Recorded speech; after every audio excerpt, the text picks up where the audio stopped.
So, good morning and welcome to another City Club Forum. I'm Larry Brame. I'm the chairman of the board for another couple of meetings.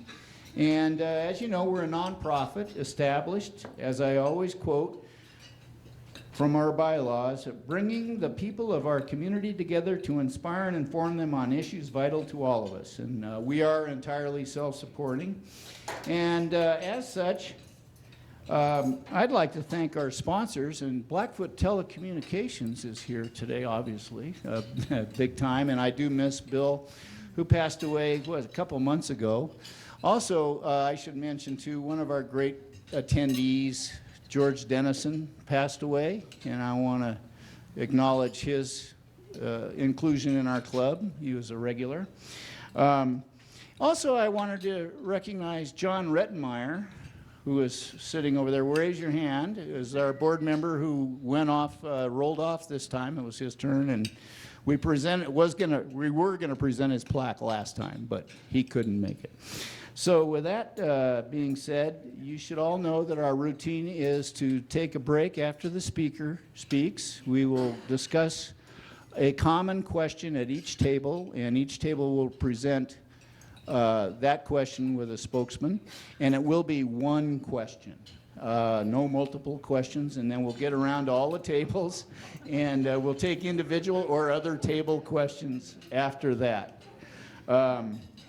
So, with that, maybe I'd like to read off our sponsors. The ambassador sponsors, our highest level, are the City of Missoula, University of Montana, and they have a couple reps here today. Matt, where'd you go? There he is, Matt, and Peggy, she's here. The University of Montana Cedar Mountain Software, the Missoula Independent Newspaper, the Missoula Downtown Association, Linda McCarthy's here, Blackfoot Telecommunications, as I said, they signed up for 10 people. If you're here, Blackfoot, raise your hand. 1, 2, yeah, thank you for supporting us. And let's see, KECI TV, Montana, NBC Montana. And our next level of sponsors are the Garlington Lawn and Robinson Attorneys at Law, Missoula Federal Credit Union, represented by Brandon Nas right there, Northwestern Energy, and Missoula County, represented by, hey, we got a representative, yes, Dave Strohmeyer over there. Okay. Our next level down is the supporters are the WGM Group, Bjornson Law Offices, Morrison Meyerly Engineers, the Art Missoula Nonprofit Group, and the United Way of Missoula County, well represented today by Susan Hay Patrick. And so with that being said, I should remind you our next programs will involve a little more infrastructure, not just high-tech stuff, but bridges, streets, roads. We're hoping to have a report on all of the work that's going to be going on around here. And hopefully that's next month. And then in March, we will have the State of the Community program with the university's interim president, a commissioner from the county, not sure who that'll be yet, and our Mayor Ingen. So that program actually will start a little early because we have a lot to talk about. So with that being said, I'd like to introduce our program chair of the day and board member, Susan Hay, and CEO of United Way of Missoula County. Just turn over the mic. Thank you. And I see other sponsors from the Independent, WGM Group, Morrison Meyerly, City Councilman Von Lossberg is here. So thanks to all of our sponsors, because we couldn't do this without you, and we really appreciate it. So it's my privilege to introduce Geoff Feiss, who is the General Manager of the Montana Telecommunications Association, who is uniquely qualified to talk to us today about conquering Montana's digital divide. And I am uniquely qualified to introduce Geoff because I have known him for almost an hour. And I know that he was born in Cleveland. He grew up in Maryland. He's a graduate of the U of M, and by that I mean the University of Maine. And he has had a long career in the telecommunications industry, including on Capitol Hill, at the state level, nationally, and for the last 18 years as general manager of the Montana Telecommunications Association based in Helena. And I think it's going to be a wonderful presentation. So please join me in welcoming Geoff Feiss.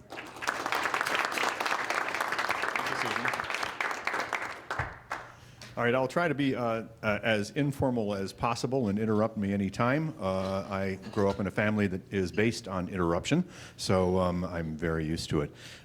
And as Susan pointed out, I'm general manager of MTA, Montana Telecommunications Association.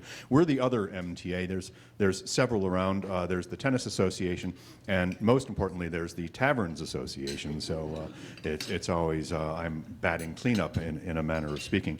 So. Without further ado, MTA represents, other than taverns, the rural telecom providers of Montana. So we have 9 members. They're both cooperatives, member-owned co-ops, and commercially shareholder-owned commercial companies. And we serve about 70% of the state's geography. And roughly a third of the consumers in the state, with landline-based telecommunications products, which we now know today as broadband communications. So covering about most of the state's geography, where the density of the population density is 3 or less. So we issued a report back in October. You can actually I think there's one or so at each of your tables. You can download it at broadbandmt.com. And we've got a little video up there, and you can get to that, and you can get to my website too. But anyway, we issued a report because primarily people like Jason Williams and the folks from Blackfoot are busy running companies, and we don't do enough of drawing attention and distinguishing what the broadband providers of rural Montana do in rural Montana, because we're too busy running companies. And so we issued a report back in October, and the report is available on your table for a number of reasons. One is to show what we do, and so I was talking about the customer density. We have these dual problems of distance and density. Distance between customers. Conrad Burns used to say there's a lot of dirt between the light bulbs out there, and there is. And we actually dig that dirt up to deploy broadband communications infrastructure. So we're in the infrastructure business, but not the infrastructure that you're going to hear about next month, although we're part of that coalition.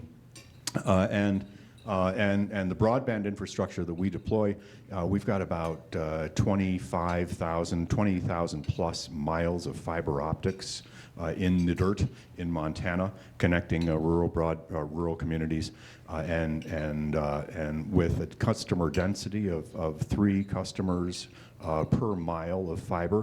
It costs us about 30,000 miles or $30,000 per mile, and there's examples where it costs way more than that. If we're digging through solid granite or under rivers, the cost skyrockets. But on average, it's about $30,000 per mile of fiber, and so you do the math. There's 3 customers per mile, $30,000. That's $10,000 per customer to serve with broadband infrastructure with the communications capabilities. We did a little research on just pick the town. Seattle, for example. We could have done Denver or any other big city, and there it costs a lot more to deploy a mile of broadband communications and fiber, because they got pole attachments and city streets to dig up. But if you divide that by the roughly 8,700 customers per square mile, it comes out to a cost about $18 to serve a customer. In Seattle, it costs, again, $10,000 for us. So us being the members of the Montana Telecom Association. So there you have sort of a rough idea of the challenges that face these rural telecom providers in a state as sparsely populated as Montana. And so that's pretty much what our report was about. And so those are the challenges of distance and density. What have we done? Well, we've spent about $250 million over the last 5 years since 2011, and I think we stopped counting as of like the middle of 2016 to come up with these numbers. And so $250 million over the previous 5 years in deploying broadband infrastructure alone. Roughly between 80 and $100 million are spent every year on a combination of capital and operating expenditures by the rural telecom providers of Montana. That's a ton of money, and it shows. So if you're fortunate enough to live in Twin Bridges or Arlee or some town where population density is not known as being its chief feature, you probably are the beneficiary of some pretty darn good broadband communications services. And we have a number of examples.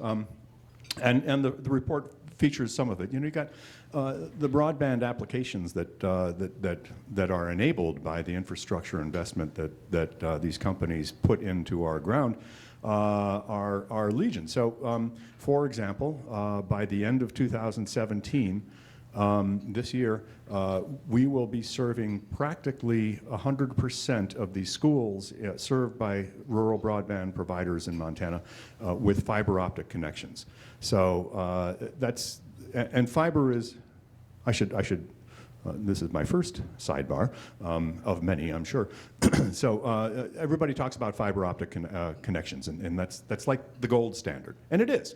But it's not the end of that's not the objective. Although long term it probably will be. So lots of people like to talk about, well, you know, do you have fiber and fiber to the home and fiber to the premise, and you know how much fiber have you deployed?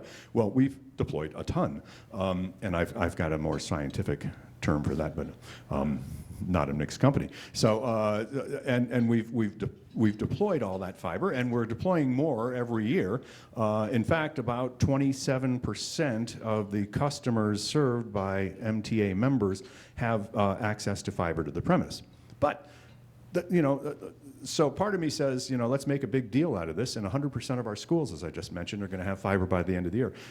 Footnote, I think there's like 8 schools in far eastern Montana, frontier Montana, that have 1 or 2 students. So it's like 8 or 9 schools with a combined total of 18 students. And so they will have 100 megabit service via wireless communications. We'll shoot broadband microwave to those schools. We don't even know if the schools are going to be there in next year, as opposed to maybe 10 years, to actually make a fiber deployment worth the money. So that said, and I was talking about, is fiber the be all and end all? Well, it's kind of the best medium by which to transmit broadband communications, but it's not the only way. And not everybody needs fiber. What you need is broadband communications to enable distance learning, telemedicine, telecommuting. By the way, we're the #1 state in the country for telecommuting. You don't telecommute if you don't have a broadband communication system behind you. And so, and just business and entertainment, all of this is based on broadband accessibility, and broadband is important for all of that, and for driving business, both business and residential applications.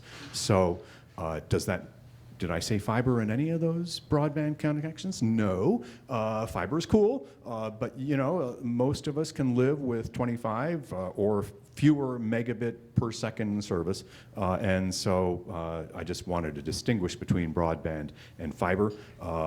They're related, but they're not necessarily connected. So, where was I? I think that's. Let's let another statistic about how these rural telecom providers have overcome the challenges of distance and density.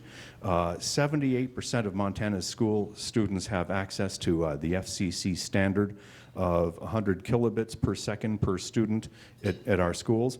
And by comparison, Maryland's statistic is 38% of those students have access to 100 kilobit service today. And that doesn't include by the end of this year with the fiber connections, will have virtually unlimited capacity available to the students.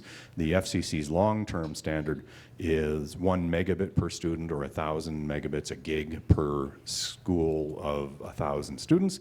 We only have a few of those, but that's the standard, and with a fiber connection, it's, as I said, pretty much unlimited. So pretty much another datum statistic that shows up in the report is MTA members are doubling available bandwidth every 12 months, and that's a kind of a standard feature with high tech and broadband in general. We're increasing capacity, the bandwidth that is available to our customers rapidly, and it wasn't that long ago. For instance, this little thingy is only 10 years old. Imagine that. And it started off, I can't remember what the bandwidth needs for 3G. Actually, 3G was the next generation out. I think the first generation bandwidth on a smartphone was less than a meg, if I'm not mistaken, and it crashed AT&T's network. These iPhones were very popular. This is only 10 years ago. Everybody started using their smartphones, which had data packages, and they started sending. They weren't surfing on Facebook and doing FaceTime and all this fancy stuff that we do now. Not that it's that fancy, but this was just basic calls and maybe some texting, and it crashed AT&T's backhaul network, which brings out another sidebar. By the way, your wireless phone is wireless from here to the nearest tower, and that's it. That's the wireless communication part of a wireless communication. The rest then from that tower is connected to a backbone wireline network, generally served in rural Montana by the rural telecom providers, generally served by fiber to the tower.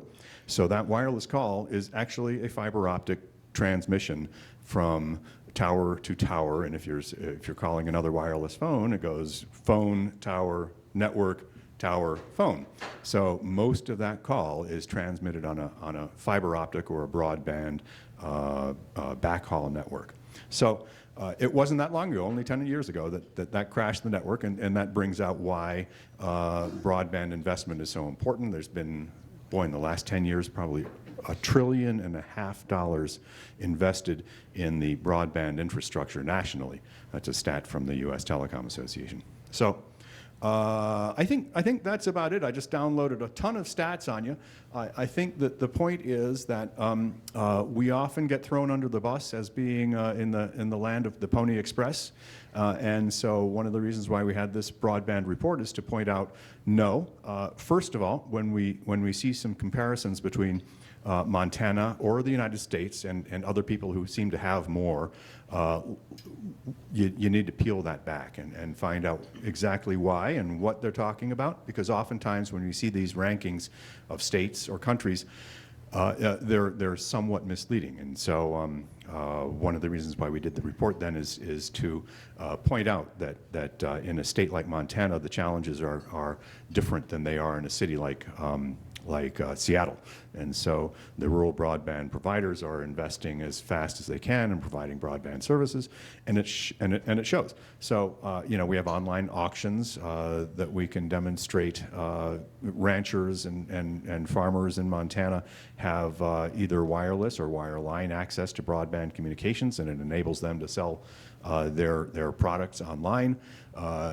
We have a number of examples where entrepreneurs are coming into the state, and the typical narrative is that people are leaving Montana because our infrastructure is deficient, and I'm here to say no, that's not the case. We have actually people coming into Montana. They're moving to Eureka because from Washington, D.C. or to Malta, from Los Angeles, because one, they want to get out of those cities, and two, they want to live in Montana, and three, they find out that they get better broadband service in Eureka than they did in LA. And so that's one of the reasons we did this report. And I think I can stop there and turn it over to any questions you got. Now, our question controller will be John Redmeyer, and he will start with one question from each table.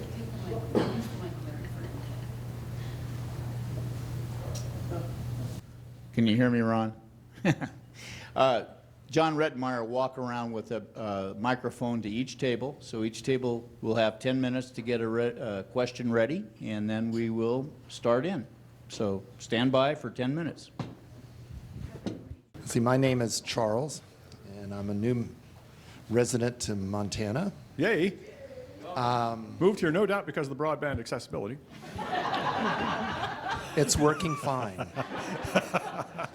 My question, or our question, is I've recently heard that there's a company that's going to be putting up 69 satellites over the U.S. to provide direct communication service. Is that going to make a lot of your fiber optics obsolete? I don't think so, and so I haven't been paying a whole lot of attention to the developments in the satellite industry.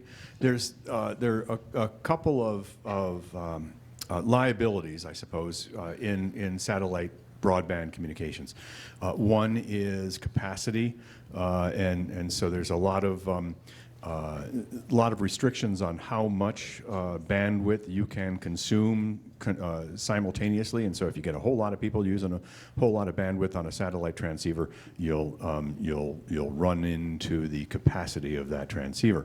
And the second is latency. So I think I've read some of these articles too, where the satellites that they're proposing are going to be low Earth orbit satellites, so the latency won't be as bad. And the latency, of course, is the time it takes a radio signal to reach the satellite and then get switched and back down to Earth. And that can cause a delay of a second or more. And they measure these latency things in our world in microseconds. So a second is an eternity in terms of transmitting data and other sensitive information where latency matters. So it's a great idea, yet to be seen, and it has satellite communications traditionally has limits, but it has advantages too, because it can see into little crooks and crannies and valleys and coulees that traditional wireless communications might not be able to get into.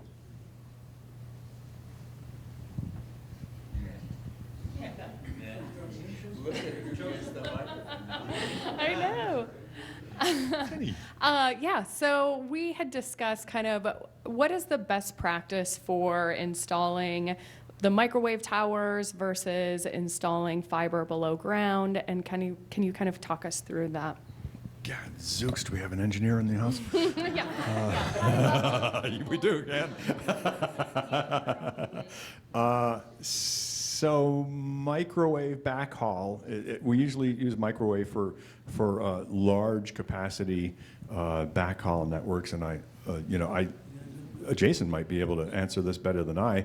I think we use that as a second best alternative. If we can put fiber in the ground from point A to point B, that's the best way to get from point A to point B.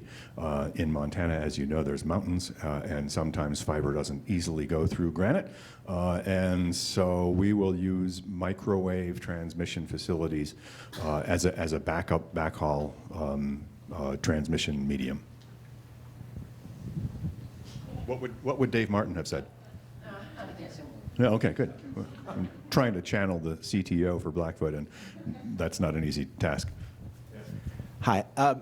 You made a very persuasive case that the telecom folks are serving the rural need effectively, or it's going to get done, and it's getting done well. So my question is, what's next? If there's $80 to $100 million of investment being made annually, where's the next $500 million going to go? That's a good question. Operating expenditure, it's not cheap to keep these networks going, to roll trucks and to keep facilities up when people dig up fiber, and to employ people to provide customer service. So there's the operating expenditure side. There's also, and I'm glad I presented a persuasive case, because that surprises me sometimes, that have trouble persuading myself. Not about this, though, about a number of other things. But so we have a long way to go. So I mentioned, 27% of rural Montana customers have fiber to the premise today. That's, what is that, 63% don't. And eventually we'll get there. So we've got a lot of digging of dirt to go, replacing old copper with new facilities. And so there is, while we're making great progress and we're investing every penny we got, there's a lot more to go.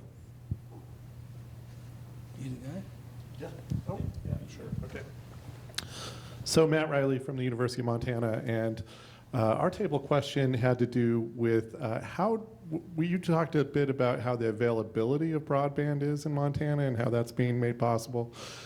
Can we talk a little bit about the cost per broadband in Montana, and where does that rate with the country, especially if you're a business and you need higher levels of broadband or a school?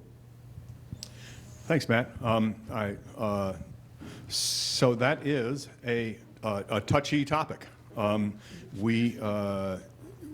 Because of the challenges of distance and density, it costs a lot of money. If it weren't, frankly, for a federal subsidy from the FCC, the Federal Communications Commission, called Universal Service Support, whose statutory objective is to provide relatively comparable telecommunications services at relative isn't even the word, it says comparable telecommunications services for comparable rates. If it weren't for that statute, which is implemented by the FCC, costs would be outrageous, uneconomic in most of rural Montana. And so universal service support comprises between 15% on the low side to over 50% of the revenues of a rural telecom provider. So if a telecom provider had to rely only on its customers when you have fewer than 3 customers per square mile, and telephone companies, telecom providers, broadband providers with 5, 10, 15,000 consumers, that doesn't add up. The ratepayer just can't afford the service. So there's 2 other main sources of revenue. One is what communications providers charge each other for access to their networks, to and from their networks. And in the telecom world, we have almost as many acronyms as the Department of Defense. And we call that inter-carrier compensation, ICC. And so what we charge other carriers is a major source of revenue, and then finally universal service. So the good news is that it would be more expensive if it weren't for the subsidies that we receive. The bad news is that it's still expensive, and a megabit of bandwidth costs more in Scobie, Montana than it does in Chicago, Illinois, because of the presence of a Tier 1 internet pop there. So I don't know what the cost of a meg is anymore in Chicago. It's probably $1 or less. By the time that meg transits to Montana, it's going to be 2 or 3 times more expensive.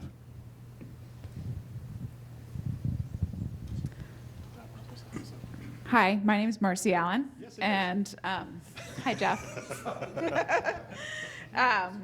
The question from our table is, we have a lot of long-haul fiber across the state. Fiber is not a new technology, and so a lot of times telecommunications companies used it for long-haul services, meaning sort of like if you think about it like as a highway, there's no off-ramps, right? It's just hauling lots of data long distances.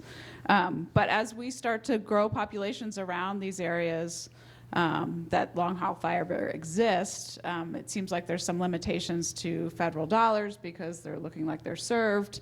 And what is the telecommunications industry sort of plan to start populating those areas with more accessible fiber that doesn't cost a lot of money to access?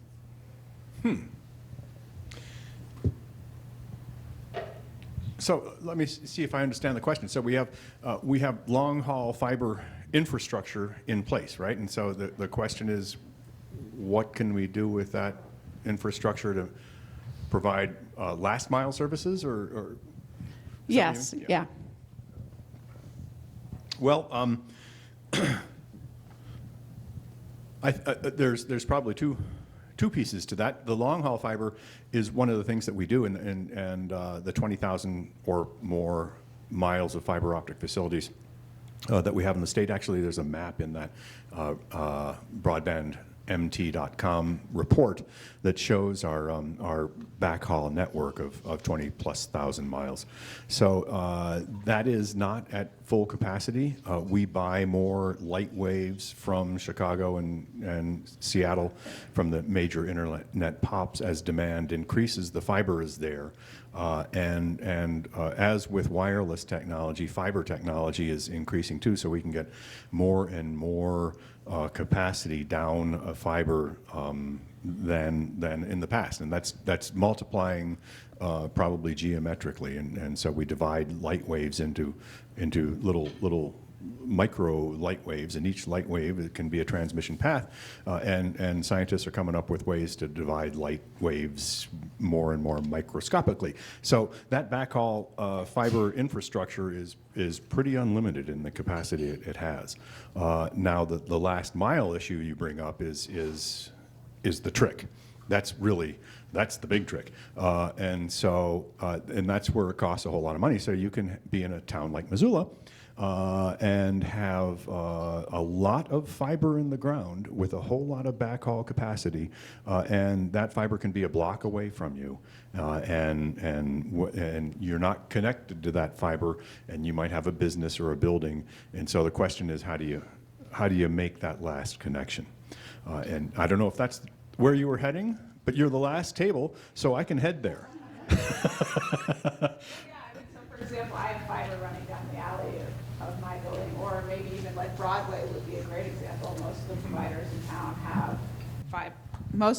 in town have fiber running down, West Broadway, and there is a lot of access issues there, whether it be to get through the highway. I mean, there's all kinds of details in that, but really, how do we improve and make changes to the infrastructure that exists so it's more accessible and we start building? Because a lot of the federal dollars that we've talked about and that come to the state are for either non-served or underserved areas. And a lot of times the places that have that fiber aren't really qualified for those dollars.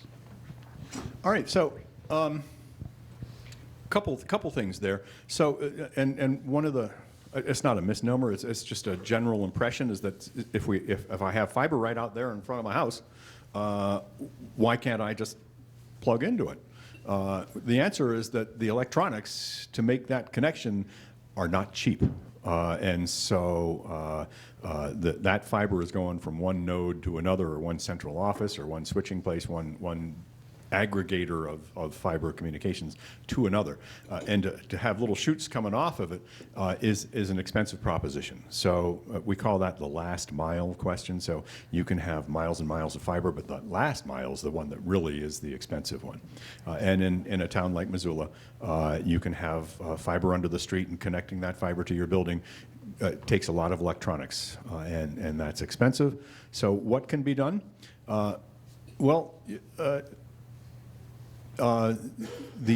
First of all, the cities can make it easier for existing providers to leverage their existing infrastructure to make it easier and more cost-effective for them to provide last-mile communications. Rather than, for instance, cities thinking that they can build their own telecom networks because the current one doesn't exist, I would encourage those cities to check their principles and their assumptions at the door. And we see examples of failed municipal broadband network projects all over the country. Almost every week there's a new article about some city that wants to get into the municipal broadband business at taxpayer expense. They do bonds, they do taxes, whatever they do, and they go belly up. And they often have a number of assumptions going in. One, there's demand. Two, there's lack of supply. Three, we can do it. because we're a government, we should get into the telecom business, and 4, we can maintain it. And oftentimes you see government projects where you get this money and they launch the project and everything looks great, and then they go, oh, now what? We got to actually run this thing. So my advice is that we have city ordinances that make it as easy as possible for existing providers to leverage their existing facilities to get that last mile connection, whatever it takes. I should point that it's not easy. It's easy for governments to ease regulation, to provide incentives for existing providers to make last mile connections. But a recent example is Google, which has more money than God, of course. And they have this little sub-God department there to spend all this money that they've got on projects and experiments. And I think they even call it X or something like that. The whole department is called X, very Google-ish. And so they got into the municipal broadband business, or not municipal broadband, they got into the broadband business. They stacked the deck entirely in their favor. So first of all, they had a contest around the country asking cities who want Google Fiber. So I know, I do. And they picked like 6 cities of this national contest of people saying, come here. I'll give you everything you want. What do you want? Come on. And so Google picked the best 6 cities. In those 6 cities, they picked the best neighborhoods. They asked residents to pay $10 to tell Google that I will buy your service if you come in. And then they went to the cities and said, we don't like your ordinances. We don't like your codes, and you have to pay for rights of way. We have to dig out the streets, Could you come on, give us some deals? So they did. And Google had the best of all advantages that no private provider ever has had before, and they pulled out of the business. They tried it in 6 cities, they expanded it to a couple more. Last year they pulled out. Couldn't do it.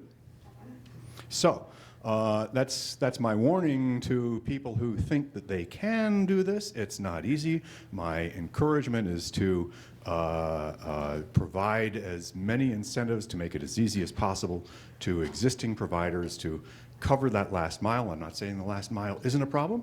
I'm not saying that affordability isn't a problem, but let's work together and figure out a way to do this better than to recreate the wheel based on a bunch of assumptions that only get us into trouble. So I got a little carried away there, but that wasn't your question, but that was the answer.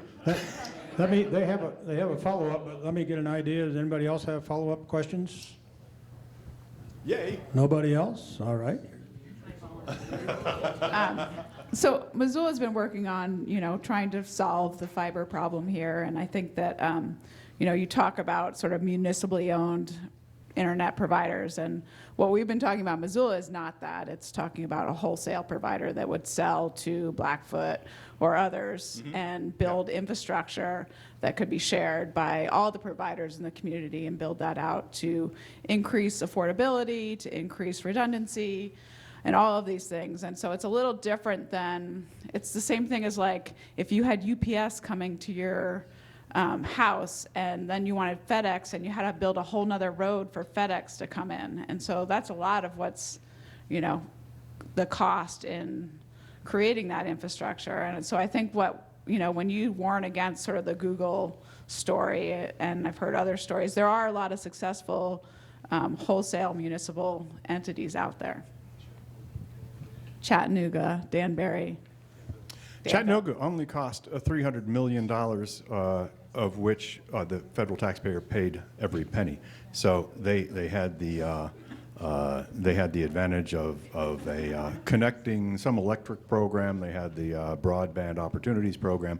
So Chattanooga is cited as an example. The take rate on their top bandwidth is minimal. So even Chattanooga, the poster child of municipal networks, has a number of features that would cause one to pause before trying to emulate Chattanooga. But back to your other point about an open access network. That's the term we use in the network. So you in the industry. So you have the classic public-private partnership, and I'm a little nervous and jerking whenever I say that because partnerships are malleable. But in any event, the term is public-private partnership. The public part of that partnership builds some sort of open access network, and then other people can come on and go at their own will, and the taxpayer ends up, or the bond payer ends up having built this infrastructure that other providers can use. I think even those are risky. The Bozeman is trying that, and I would encourage people here to wait and see how that turns out. It's not meeting expectations yet. It might. And I hate ending sentences with a question mark when I'm being declaratory, but on that one I'm doing that on purpose because it is not certain how that example is working, and nor are open access networks necessarily more successful than private alternatives. But that's a flavor, a different flavor of municipal network. It's a little more it's a little more of a public-private partnership than a city going its own way on its own. But it still has tons of risk, and I really would encourage anyone thinking of going that way to check all of your assumptions and make sure that you've got a business plan that really works, because there are examples where those business plans looked great when they started, and they're not working out terribly well after they started implementing them. I've got a question. Having gone through a lot of changes over there on the Berkeley campus and seeing fiber optics wipe out a whole bunch of wire mold channeling I needed, if the future is going to wireless, are we all going to be wireless one of these days? And what will that microwave activity do to us physically?